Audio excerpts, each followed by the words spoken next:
A aeronáutica investiga o que causou a queda do avião de pequeno porte em São Paulo hoje pela manhã. Na queda, a aeronave atingiu um ônibus, 2 pessoas morreram e 7 ficaram feridas. Os 2 corpos do piloto e do advogado gaúcho foram encontrados carbonizados dentro do avião. Para analisar o acidente e entender quais serão os próximos passos da investigação, a gente faz conexão com o professor do Departamento de Engenharia Aeronáutica da USP de São Carlos, o James Waterhouse. Professor, boa tarde. Sempre que acontece um acidente aéreo, é muito importante a gente aqui do Conexão Record News, da Record News, contar com a sua análise. Pelas imagens, pelas informações que foram divulgadas até o momento, dá para a gente ter uma ideia do que aconteceu, professor? Boa tarde aos ouvintes.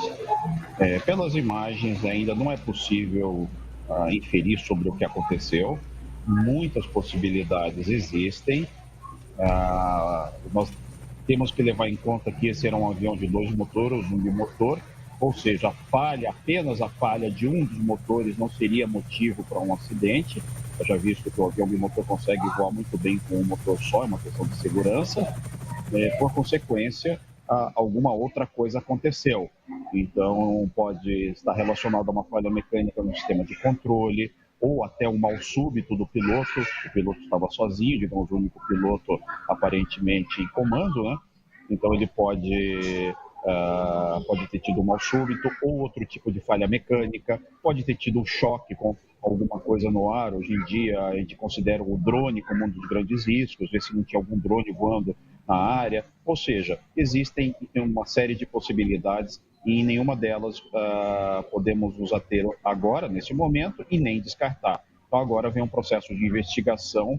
E nesse processo de investigação, como esse é um avião que não tem os gravadores, a caixa preta, como dizem, os indícios forenses, as evidências forenses deverão ser utilizadas como forma de se entender o que aconteceu com a parte mecânica do avião, além, obviamente, de todas as outras informações que existem, controle de voo, o que ele falou com a torre, o que aconteceu, testemunhas oculares e tudo mais, vídeos e tudo mais que existe hoje como conjunto aí de evidências do acidente.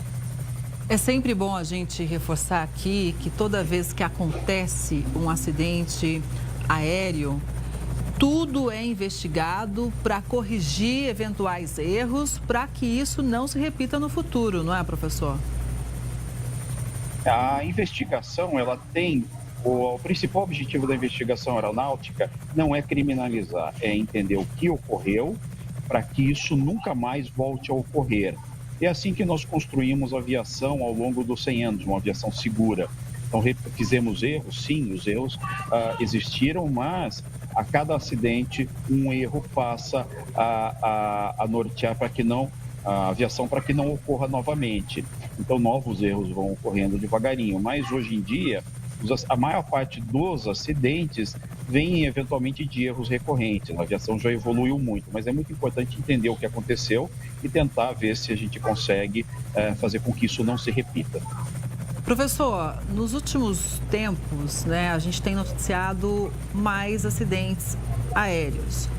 Isso é fruto do quê? Que precisa ser feito ajuste ou precisam ser feitos vários ajustes ou é um reflexo também do maior uso desse tipo de transporte?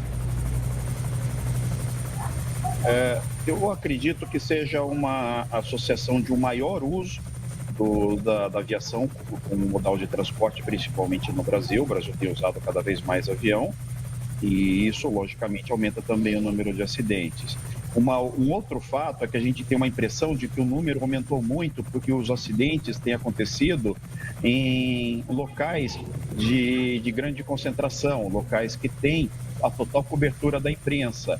E hoje em dia também nós temos a parte aí da mídia distribuída que filma e que traz qualquer acidente e que no passado isso não acontecia. Então, o número de aviões que caem não aumentou muito e os acidentes têm grande impacto de mídia. Então, dá uma impressão a todos de que aumentou muito, mas não aumentou muito, não.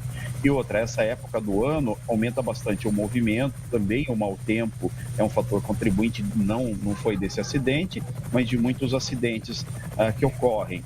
Então, isso dá a impressão de que aumentou demais, mas isso não é o fato. Se nós formos ver a nível mundial, a aviação continua com os mesmos índices dos últimos anos. Pequenas variações que são normais de acontecer, mas nós não podemos afirmar que ela está mais insegura. Não, pelo contrário, pelo número de acidentes e o número de voos mundiais que tem aumentado, nós temos visto até que a aviação tem ficado um pouco mais segura ano após ano. Professor, voltando a falar da investigação, né? Quando acontece uma explosão, isso é uma pergunta que é dúvida de pessoas leigas. Eu acho importante a gente também esclarecer aqui. Quando ocorre uma explosão, foi o caso, a destruição é grande da aeronave, ainda assim, o trabalho de investigação consegue ser realizado com precisão ou existe uma grande dificuldade nesse sentido? É possível, as evidências forenses geralmente são muito claras para você elucidar uma série de perguntas. Por exemplo, a turbina, os motores tinham potência, estavam funcionando quando bateram. Então, um motor, quando tem uma turbina, quando tem um impacto funcionando com potência, ela tem características completamente deformações e tudo mais, completamente diferentes de uma turbina que estava parada. Então, é plenamente possível, mesmo após o fogo, que as evidências revelem exatamente os problemas acontecidos, né? Então, não é comum que a evidência seja comprometida a ponto de não conseguir fornecer informação. Então, é totalmente possível e, na maior parte dos casos, não é nem tão difícil assim. Então, o fogo, ele realmente prejudica um pouco as evidências, mas a experiência mostra que, mesmo assim, a gente consegue muito bem entender o que aconteceu. Professor, de acordo com a sua experiência, né, quando a gente deve começar a receber algumas informações que são resultado já das investigações? Geralmente, o comitê de investigação do CENIPA, eles criam um comitê com vários especialistas.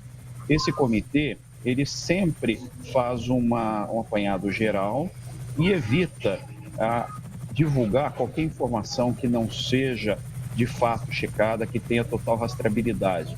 O que eles fazem depois de um tempo é divulgar alguns fatos que eles já constataram, não o resultado, simplesmente alguns fatos, para, de certa forma, reduzir a ansiedade de todo mundo que quer entender o que aconteceu e tal. Então, eles falam, olha, os fatos até agora são esses, mas continuamos a investigação. E aí, várias evidências forenses vão para laboratório, voltam, tudo isso tem um tempo relativamente longo. Então, geralmente, esses processos demoram vários e vários meses para ter a conclusão de uma investigação. Então, eles geralmente, num tempo razoável, eles vão divulgar fatos, não resultados de investigação. E provavelmente esses fatos vão chegar hoje em dia, com todas as mídias e tudo mais, esses fatos muitas vezes chegam até por canais paralelos. Por exemplo, que se falou com a torre de controle, o avião, porque afinal a frequência, não só o avião e a torre conseguem ouvir, mas todo mundo que estiver na frequência consegue ouvir. Então, eventualmente, alguém tenha gravado, coloque isso na internet e outros tipos de divulgação em paralelo a isso.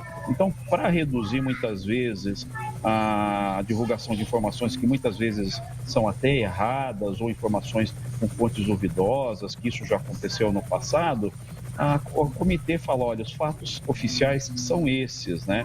E agora estamos investigando, continuaremos a investigação até chegar em todos os fatores contribuintes. Então, devemos esperar do CENIPA, em algum tempo, um prazo razoável, semana, alguma coisa assim, dias, né? Uma eventual coletiva de imprensa com a narrativa desses fatos já coletados. Professor, só para a gente fechar também, o que a gente pode dizer sobre essa aeronave, né? Qual é a segurança desse avião? É um avião que já está em fabricação há muitos e muitos anos, muitas décadas, inclusive, é um avião que vem evoluindo há muitas décadas. É um avião considerado muito seguro, é um avião usado no mundo todo. Tem milhares e milhares de aviões deste modelo em uso no mundo inteiro. É mundialmente conhecido por ser um avião relativamente seguro, um dos mais seguros. É um avião que consegue pousar e decolar em pistas bastante difíceis, curtas, então ele é muito versátil. Tanto é que ele é utilizado não só para uso civil, mas para uso militar, em transporte militar, para levar equipamentos especiais de vigilância e outros usos desse tipo. Então, ele é um avião versátil. O Brasil tem uma frota bastante grande desses aviões, por ele ser versátil e conseguir operar em pistas não preparadas, ele é bastante popular no Brasil. É um avião que voa muito bem com apenas um motor, é um avião que tem um índice de acidente bastante baixo. No entanto, é um avião muito popular e muito utilizado, dando a impressão de que é um avião perigoso porque o número de acidentes é mais alto do que os outros. É lógico, porque ele é um avião muito mais numeroso e com uma taxa de uso maior do que uma boa parte dos seus concorrentes. Não é por isso que dá essa impressão, mas não, ele é um avião muito seguro. Professor James, sempre importante para a gente te ouvir. Muito obrigada, viu? Um abraço para toda a equipe do curso de Engenharia Aeronáutica da USP em São Carlos. Uma boa tarde, até a próxima. Boa tarde para você e para todos os ouvintes. Obrigada.